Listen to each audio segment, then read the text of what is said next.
동관의원에서 하는 특수진료에 대한 얘기를 해드리고 있는데요. 어깨동관의원에도 피부 클리닉이 있어요. 그 중에서 MTS라는 거에 대한 얘기를 해드릴 거예요. 피부 때문에 고민인 분들이 가끔 있는데요. 흉터 때문에 그러는 분들도 있고요. 어떤 분들은 주름이 너무 좀 보기 싫다고 하는 분들도 있고요. 어떤 분들은 이제 튼살이 좀 보기 싫어서 그러는 분들도 있고, 어떤 분들은 뭐 기미나 점이나 이렇게 색소가 침착이 돼서 이런 거를 좀 해결하고 싶어 하는 분들이 있는데요. 이런 거를 해결하는 방법들 중에 이제 하나를 알려드릴 거예요. 일단은 피부 구조를 먼저 알면 좋은데요. 피부의 가장 바깥쪽은 우리가 딱딱한 각질로 되어 있죠. 우리 막 이렇게 이태리 타올로 밀면은 때 밀리잖아요. 그게 이 각질이 죽어가지고 이제 탈락이 되는 겁니다. 그 밑에까지를 이제 표피라고 불러요.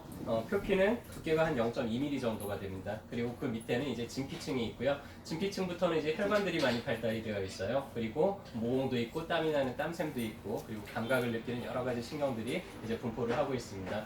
진피층까지 하면 두께가 보통 한 2mm 정도 돼요. 표피만 손상이 됐을 때는 피가 별로 안 나요. 근데 진피층까지 손상이 되면 혈관이 있기 때문에 이제 피가 나기 시작을 하죠. 그 진피층 밑에는 이제 하얗게 피하지방층이 있고요. 그 피하지방층 밑으로 근육층들이 있습니다. 일단은 표피층까지는 손상이 되더라도 거의 대부분 원상복구가 돼요. 100% 그냥 원상복구가 되고, 진피층도 상부 한 3분의 1 정도까지는 상처가 나거나 손상이 되거나 조직이 떨어져 나가더라도 거의 대부분 원상복구가 되는 편인데, 문제는 이제 진피층보다 조금 상부 3분의 1보다 좀 더 밑에 깊이까지 이제 문제가 생겼을 때요. 그럴 때는 좀 흉터가 남거나 아니면 나중에 복원이 되더라도 약간 이렇게 함몰된 그런 자국이 남을 수도 있죠. 자, 이제 피부에는 다양한 문제들이 있는데, 일단은 이 진피층에는 콜라겐들이 상당히 많아요. 콜라겐이 뭐 하는 건지 아시나요? 콜라겐 들어간 화장품도 비싸잖아요. 그렇죠? 노화 방지라기보다는 수분을 축적하는 데 있어서 상당히 중요해요. 콜라겐이 피부에 많을수록 피부에 수분이 잘 축적이 되면서 두께도 두껍고 탄력도 좋아지죠. 나이가 들수록 근데 이런 콜라겐들이 많이 이제 무너지고, 엘라스틴 같은 경우도 무너지면서 이제 막 주름이 지거나 파이거나 좀 쪼글쪼글해지거나 이렇게 되죠. 색소가 있는 거는 여기 이 표피층하고 진피층 사이 경계층에 보통 있게 됩니다. 그래서 이런 경우는 뭐 수술적인 요법을 이렇게 도려내거나 깎아내거나 이러면 또 쉽게 제거를 할 수가 있고요. 다음에 이제 모공 같은 데 뭐 여드름이 생긴다든지 이런 흉터가 남아서 스카가 생기고, 흉터가 남아서 이제 그런 것들이 좀 자리 잡으면서 이렇게 도드라지는 그런 경우들도 있게 되겠죠. 자, 피부는요, 일단은 상처를 내고 나면 가느다랗게 상처를 내면은 그 조직이 이제 복구가 되면서 다시 새살이 돋아요. 그래서 그런 원리를 이용해서 너무 큰 상처가 아니라 니들 정도, 바늘로 찌르는 정도 상처는 상처가 났다가 복구가 되면서 새살로 바뀌고 이제 이렇게 됩니다. 그래서 방금 같은 경우 뭐 이렇게 색소가 있다든지 이런 경우는 아주 작은 상처를 쭉 주고 거기가 복구가 되면 다시 하얀 살이 올라오겠죠. 그러면서 이런 색소들이 좀 옅어질 수도 있고요. 흉터 조직으로 된 부위를 상처를 주고 그 자그마한 상처들이 다시 색살로 바뀌면은 그렇게 문제가 있던 조직들이 다시 정상 조직으로 조금씩 이제 바뀌게 되겠죠. 그런 원리를 이용하는 게 이제 양방에서는 프락셀 레이저라고 하는 게 있어요. 레이저로 한꺼번에 수만 홀 혹은 수십만 홀을 한꺼번에 빵 때려가지고 구멍을 뻥 뚫어줘요. 그러면 그 구멍이 시간이 지나면서 이제 다시 메꿔지겠죠. 메꿔지면서 정상적인 피부 조직으로 다시 오르게 하는 그런 방법입니다. 그래서 레이저로 상처를 내고 그 상처가 복원이 될 때 이제 정상 조직으로 바뀌게 하는 그런 방법이죠.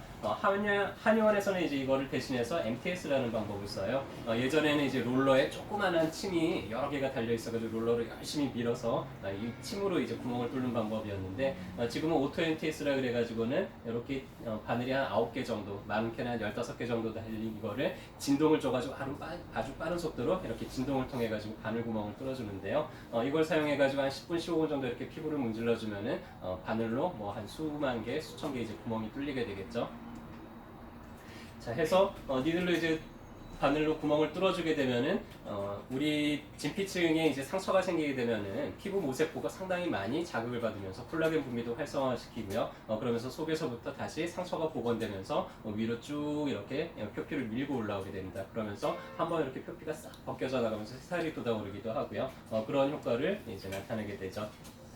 일단은 레이저 치료하고 이 MTS 치료하고는 크게 차이가 하나가 있어요. 일단은 레이저는 화상을 입혀요. 레이저로 태워버리죠. 그래서 화상은 조금 복구되는데 재생되는데 시간이 오래 걸리는 편이고, 보통 재생기간이 한 2주 정도 걸리고요. 근데 물리적으로만 이렇게 자극을 줬을 때, 침으로만 상처를 내면 물리적으로만 상처가 나기 때문에 훨씬 재생, 복구되는 기간이 한 일주일 이상 짧은 편입니다. 박피를 레이저로 이제 박피를 해가지고는 피부를 벗겨내는 경우들이 있어요. 피부를 벗겨내면 아무래도 점점 피부가 얇아지겠죠. 근데 이렇게 MTS로 상처를 내고 속에서부터 복원이 돼서 다시 차오르게 만들면은 오히려 피부가 점점 더 두꺼워지는 그런 효과가 있습니다. 그래서 피부는요, 얇은 게 좋을까요? 두꺼운 게 좋을까요? 두꺼운 거. 두꺼울수록 좋아요. 그래서 낯짝 두껍다고 해가지고 우리가 흉볼 게 아니라 낯짝 두꺼운 사람들이 건강한 사람들입니다. 이 외부에서 이런 세균들이 침투하기가 어려워요. 그래서 이런 MTS를 이렇게 쭉 이용을 하면은 이런 흉터난 조직들이 새살로 바뀌면서 이렇게 흉터 조직들이 많이 옅어지기도 하고요. 주름 있는 부위를 이렇게 계속 MTS로 자극을 주다 보면 안에서 콜라겐들이 이렇게 차오르면서 주름 있는 부위들이 좀 탱탱하게 이렇게 바뀌어가기도 하고요. 머리카락이 좀 이렇게 탈모가 되는 분들이 있어요. 탈모가 되는 분들 대부분 두피가 상당히 얇습니다. 그래서 두피를 자꾸 MTS로 자극을 주면은 두피 자체가 두꺼워지면서 머리카락이 좀 생기기가 더 쉬운 그런 형태로 이제 바뀌게 되기도 하고요.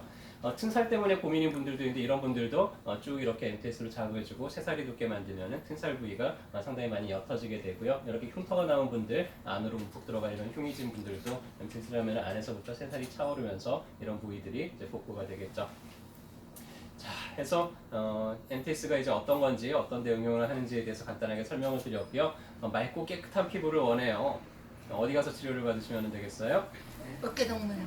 네, 우리 사람은 많은데 목소리가 작네요. 다시 한번 여쭤볼게요. 맑고 깨끗한 피부를 원하신다 그러면 어디 가서 치료를 받아요? 어깨 동무. 어깨 동무에서 와치러 가야 돼요. 네, 감사합니다. 아이고 정답이네요.